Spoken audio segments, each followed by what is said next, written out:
Few people have been more victimized by resentments than we have. A burst of temper could spoil a day, and a well-nursed grudge could make us miserably ineffective. Nor were we ever skillful at separating justified from unjustified anger. As we saw it, our wrath was always justified. Anger, that occasional luxury of more balanced people, could keep us on an emotional jag indefinitely. These dry benders often led straight to the bottle. Now, you don't have to be an alcoholic or addict to understand this, okay? Not only alcoholics or addicts are sick people, okay? A lot of people are very sick and they don't even know it. And they can't figure out why they can't have relationships. It's because they suffer from mental illnesses, they suffer from depression, they suffer from mental ailments that are overcomable through continuous, consistent work. When you're armed with the knowledge and wisdom, the knowledge to create wisdom through continuous action, your brain will change. It's called neuroplasticity. You can actually change your brain, change the shape of your brain and the way it fires. Yes, that's true. You heard me correctly. Nothing pays off like restraint of tongue and pen. We must avoid quick-tempered criticism, furious, power-driven argument, sulking, and silent scorn. You want to sit there in your silence and be an angry douchebag and be passive-aggressive instead of picking up your tools. These are the emotional booby traps, baited with pride and vengefulness.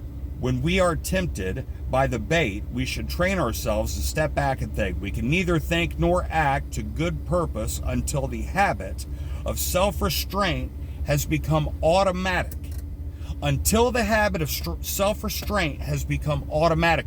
That means if you apply this in your life, that means if you do this over and over again, it's going to become a natural working part of your life. You're going to change your life. You have to practice restraint of your tongue and pen. You have to practice thinking about what you're thinking about, catching yourself in the moment. Catching yourself in the moment, you have to realize that you're wrong. It doesn't matter. If you were right, then you'd be successful and your life would be great. You're not successful and you're not happy. You're miserable because you're wrong. That means everything you do is wrong. Everything you do is wrong. If you're in an argument with your girlfriend, guess what? Stop, because you're wrong.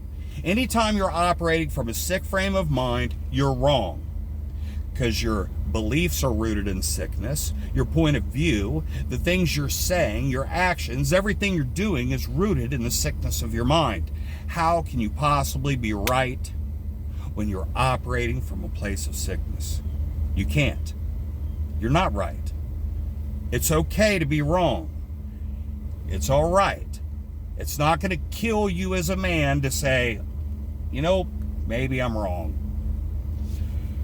But if you can do that, if you can stop for a moment and be like, okay, my first thoughts are wrong. What do I do next? And sometimes the answer is just to shut the fuck up. Sometimes the answer is to do nothing. Think about it for a little bit. Take 10 seconds. The space between stimulus and response is where you grow. So if there is no space between stimulus and your response, what's happening and what you do, if there's no space in between that, then you just continue to be a dumbass forever. It's time to give our families, it's time to give our friends, it's time to give the world the men that they need.